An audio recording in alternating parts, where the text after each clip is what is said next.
հավատում եք ձեզ ձեր իշխանությանը։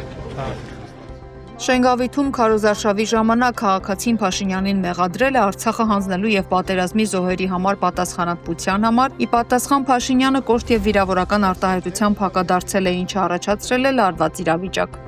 Դուք հանձնել եք Արցախը։ Ես գիտեմ շատերին հաճելի չի լսելը։ Դուք 5000 տղաների մահվան առաջին պատասխանատու եք։ 5000 թիվը որտեղից։ Թեկուզ Որտեղից 5000 թիվը։ Միգուցե թիվն է։ 5000 թիվը որտեղից։ Որտեղից 5000 թիվը։ Հրապարակած թվերն են։ Մենք թիվ չեք, ես ասում եմ, նրանք ովքեր դուք այդ ստահակների բառապաշարն եք վերցնում, ձեզ քիչ հա զոհերի թիվը մի հատ է 5000 թիվը։ Ես ձեզ այդ խոսա, դուք իրավունք չունեք, ուրեմն դուք իրավունք չունեք։ Չէ, քիչ չի։ Այդ զոհությունների արդյունքում մենք պետություն ու անկախություն ենք ստացել։ Այո, ունենք։ Այո ունենք, եւ դուք գիտեք մի րոպե, եւ այն որ դուք եկել եք վարչապետի դիմաց կանգնել եք, այդ ասում եք, այդ նշանակում է որ մենք պետություն ունենք, անկախությունը ժողովրդավարություն, որովհետեւ եթե 15 տարի առաջ ասեիք, հիմա զուգարանում ձեզ զղկելով սպանում էին, այ հենց հիմա։ Ես դες թեւս ջարդելու համար ասում եմ։ Հա, եւ իմիջիալոս դուք իրավունք ունեք գնալ ընտրական տեղամաս եւ ձեր դիրքորոշումը արտահայտել։ Գնա Հայաստանի,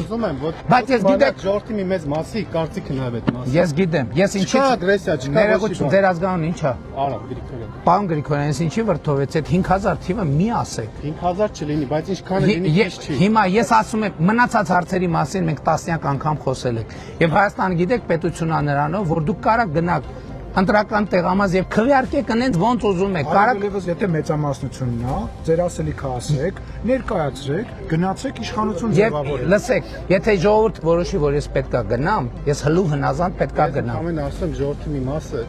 կարծիքը, որը ձեզ շատ էլ ուրիշ բան են ասում, ես ուզում եմ նաեւ Ես գիտեմ, որ այդ կարծիքներ կա, բայց 2000 մի րոպե կարծիքը նաեւ Հայաստանի արտգործնախարար Միրզոյանը վարչապետ Փաշինյանի ականջին շշնջացել էր։ Հիշում եք ովքեր որ դեստինացիա Not welcoming text բանի ակնը խոսնակի կոմենտ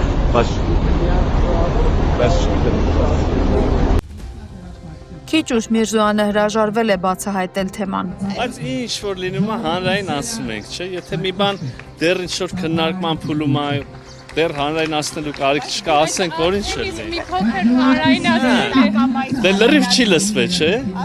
Քերը բացում են, ինչն են բացում։ Բացեն կհասկանանք։ Սահմանն են բացում։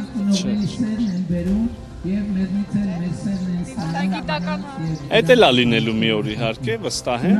որովհետև մեր երկխոսությունը այս անգամ խոսքը մի փոքր այլ բանի մասին է։ Դեռ չեն բացայտում թե ինչ։ Դե հենց որ բացահայտելու պահը գա, կասեմ էլի հանրային։ Երկաթգծի հետ են կապվում։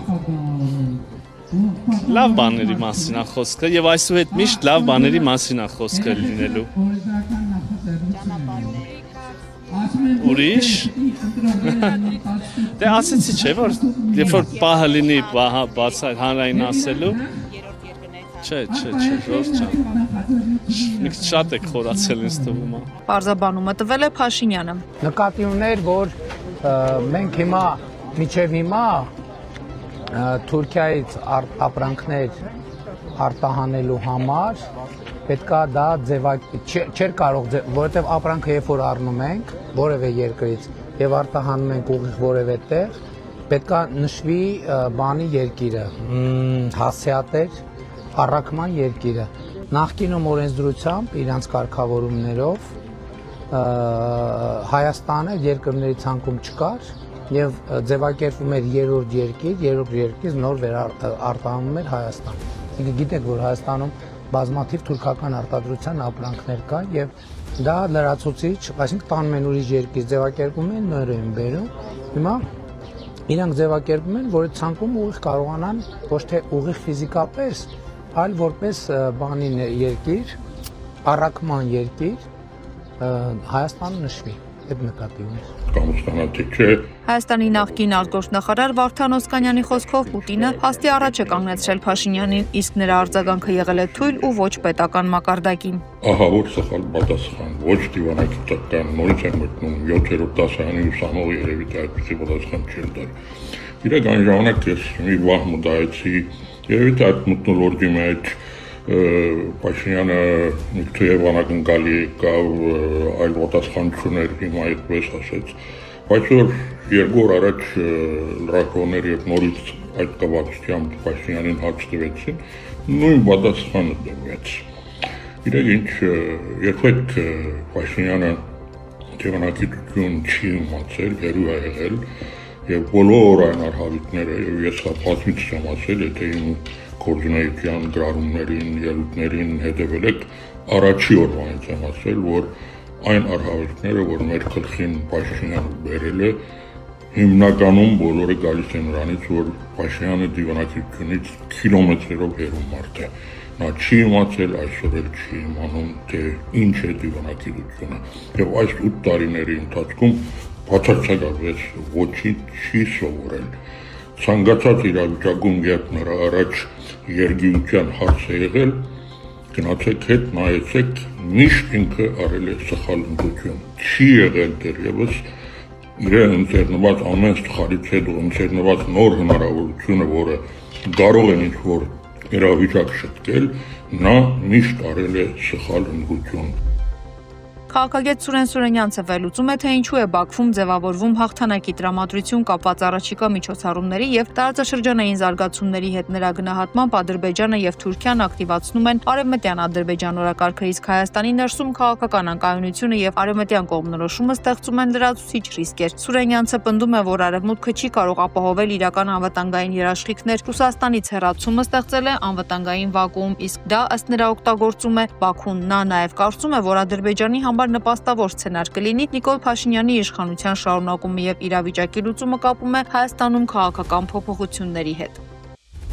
Փոխվարչապետ Մհեր Գրիգորյանը հանդիպել է ԱՄՆ պատվիրակությանը, որը Հայաստանն էր եկել քննարկելու TRIP նախագծի իրականացումը, քննարկվել են ծրագրի գործնական եւ իրավական հարցեր, նաեւ դրա առաջընթացը։ Գրիգորյանը շնորհակալություն է հայտնել Միացյալ Նահանգներին Վաշինգտոնի խաղաղության գագաթնաժողովի համար եւ ընդգծել նախագծի կարեւորությունը։ Նա նաեւ ներկայացրել է Հայաստանի խաղաղության խաչմերուկ նախաձեռնությունը, շեշտելով տարածաշրջանային հաղորդակցությունների բացման անհրաժեշտությունը։ Իրանում Հայաստանի դեսպան Գրիգոր Հակոբյանը այցելել է Իրանի հետ սահմանին գտնվող Նորդուզ անցակետ եւ հանդիպել իրանական կողմի ներկայացուցիչների հետ։ Քննարկվել են սահմանային համագործակցության խորացումը, բեռնափոխադրումների դյուրացումը եւ անցակետերում ծառայությունների բարելավումը։ Դեսպանը ընդգծել է Մեղրի եւ Նորդուզ անցակետերի կարեւորությունը եւ նշել, որ Մեղրիի անցակետի վերակառուցումը ու երկրորդ կամրջի կառուցումը կարող են մեծացնել տարանցման հնարավորությունները եւ խթանել առևտրատնտեսական կապերը։ Իրանի խորհրդանում քննարկման է դրվել հնարավոր սցենար, ըստ որի Միացյալ Նահանգների կամ Իսրայելի կրկնակի հարձակման դեպքում կարող է բարձրացվել ուրանի հարստացման մակարդակը մինչև 90%, ինչը մոտ է զինված միջուկային մակարդակին։ Խոսքը ներկայացրել է խորհրդանի ազգային անվտանգության հանձնաժողովի ներկայացուցիչ Էբրահիմ Ռեզային։ Միաժամանակ ԱՄՆ նախագահը կրկին կոշտ հայտարարություններ արել Իրանի հասցեին, իսկ Թեհրանը շարունակում է պնդել, որ միջուկային զենք չի մշակում, հղում անելով նաև կրոնական արգելքին, որը սահմանել է Այաթոլլահ Ալի Խամենեին։